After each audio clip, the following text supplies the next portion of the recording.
The notion of a repeating block of code, or in other words a loop, is fundamental to just about every programming language. The Bourne shell does indeed support loops. In fact, it offers two different types of loops, what we call the while loop and the for loop. If you've ever programmed before in another programming language, say for example C, then you'll be very familiar with the notion of a while loop, and you'll probably be also familiar with the notion of a for loop, but the way the Bourne shell implements the for loop is actually somewhat different to what you might be used to. So if you were planning to skip over this chapter because you already know loops very well, I wouldn't skip over the module on the for loop. It is a little different to what you might expect.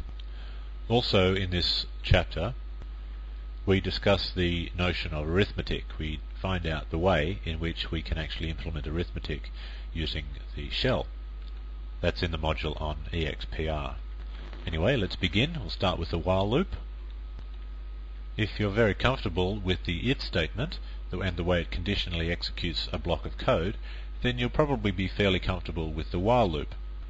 It's very similar to the if statement. It actually just simply repeats the execution of a block of code in the same way that the if statement conditionally executes the block of code, in other words based on the exit status of one command at the top of the loop. And it looks like this. We start with the line while command, and that actually means while this command continues to return an exit status of 0, in other words true, then do the following. We have the word do on the next line, on a line by itself, and then we have the code block, which can of course be as many lines of code as you like, followed by the word done, which is a little inconsistent from the if statement, which actually just reverses the word if and calls it phi in the same way case becomes esac and so forth. And as I said before, the code block just simply executes repeatedly until the command at the top returns an exit status that is non-zero. Let's have a look at a little example of that. You might use the while loop to read an answer from the keyboard and keep reading the answer until they answer something that is valid. Or in other words, while they continue to answer an invalid answer, you get them to try again. So here we might read an answer, and then we use the test program to test whether the answer that they entered happens to be equal to the correct answer, which might in this case be chickens. And if it's not, then we can execute a code block which would echo out some kind of error message and ask them to do it again. I'll show you another example now. I'll demonstrate an example that's perhaps a little bit more useful. Here's a very simple implementation of the while loop that can be used to make sure that the user actually entered a valid directory name when a directory was required.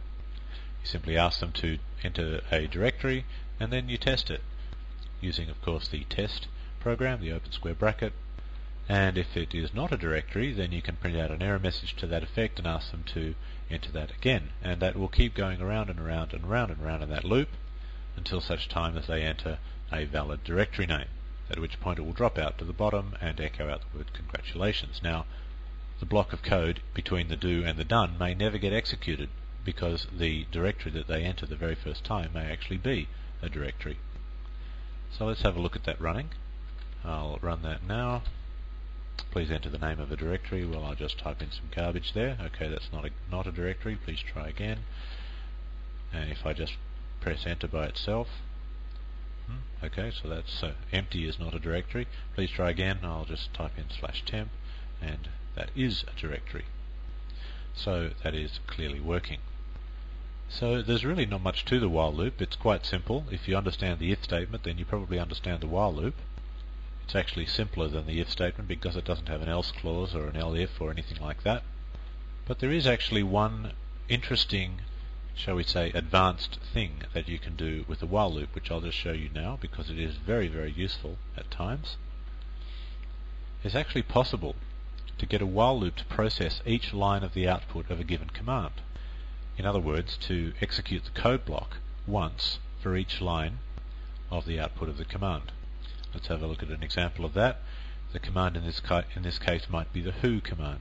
So you can actually take the output of a program, like who, and pipe it to a while loop as long as the condition that you're testing in the while loop is actually a read statement. The read statement will continue to read one line at a time from the output of the Who program until it reaches the end of the output, at which time it will return false. Now the data in the Who program is comprised of 3 columns: the username, the terminal they're on, and the time that they logged in.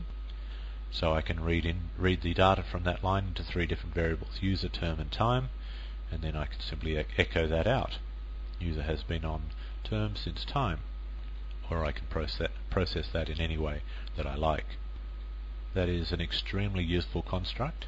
It's a little bit difficult to get the syntax right and to remember how it goes, but if you can refer back to this, it's very, very useful. Okay, so that's it for the while loop. Pretty straightforward stuff.